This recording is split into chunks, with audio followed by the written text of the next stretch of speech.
Now, I've said this on the channel before that when you're tying small dry flies, I'm talking size 18s and 20s, you really don't have to be that particular. I mean, if the fish are eating something that small, it could be a midge, could be a mayfly, it could be a caddis fly, but a standard size 20 Adams is probably going to have a good chance at fooling them all, or a Griffith's gnat, or the one I'm going to tie for you today. Now, this one is officially a caddis. I found it in the Federation of Fly Fishers Pattern Encyclopedia. It was tied by Al Beatty in here, and it's called a Micro Caddis. Actually, a tan Micro Caddis. I'm going to tie this one today in a dun color, which I'm assuming these are probably your best bets for a fly like this. Some kind of natural color, a tan, a dun, maybe even a grizzly or a light brown, I think is going to work good for you.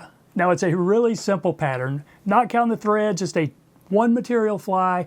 The wing is kind of tied trude style like a caddis, but it's just some of the long barbs from one of the bigger feathers for, say, your dry fly cape. And then the collar hackle is just one of the really small feathers. But if you don't have some of these flies or flies very similar to this, and you are a trout fisherman, you should consider putting a row of these in your box. I mean, sometimes a small, simple pattern like this can really save the day. So there we go in the vise, a Micro Caddis. This one is a tan version, and it's really, not counting the thread, a one material fly. Now, there's a dime for reference. This is a pretty small bug. Tying this on a size 20.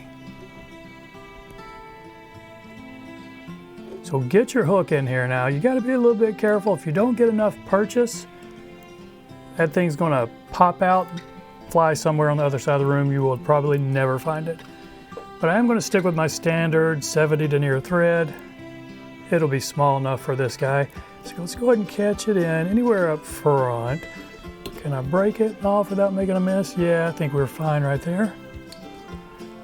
Now, what I like to do, if I'm doing a thread body, I will spin my thread clockwise, kind of cord it up, and then just take a couple of layers here.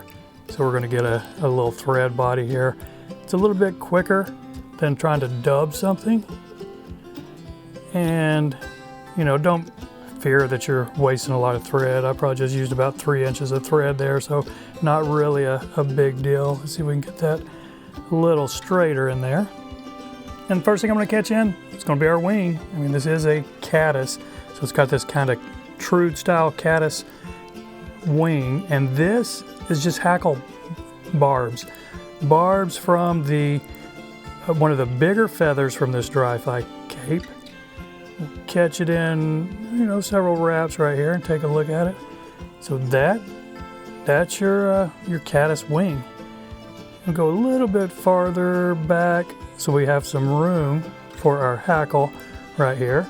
Now I got this mess up front to snip, and go ahead and snip this as close as you can get it. Try not to snip any of your downwing fibers.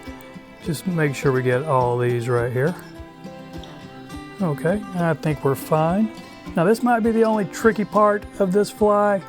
One of the smallest dry fly feathers you've got, and I stripped off all the barbs from one side. So you see that? Now I don't think you have to do this, but it will make it just a little bit cleaner. So, you know, with any luck. Let's go ahead and catch this in 2 or 3 wraps, should be good. Now snip this excess up front. And since we're only wrapping really half of a feather here, you should be able to get more wraps. And, you know, if you're lucky, they're going to be coming off pretty much perpendicular to your fly if it didn't get turned around on me. And mine did, I think. But let's see. Let's go with 4 wraps here and see what it looks like.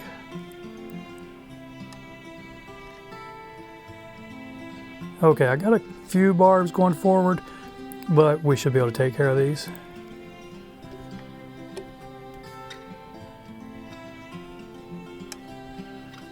Okay, that is going to be enough. This doesn't need a lot of hackle, I don't think, to make it float, because there's really just no weight to it.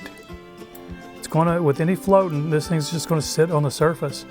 I mean, it might be hard to see, but you know, any size 20 fly is kind of hard to see. So let's do a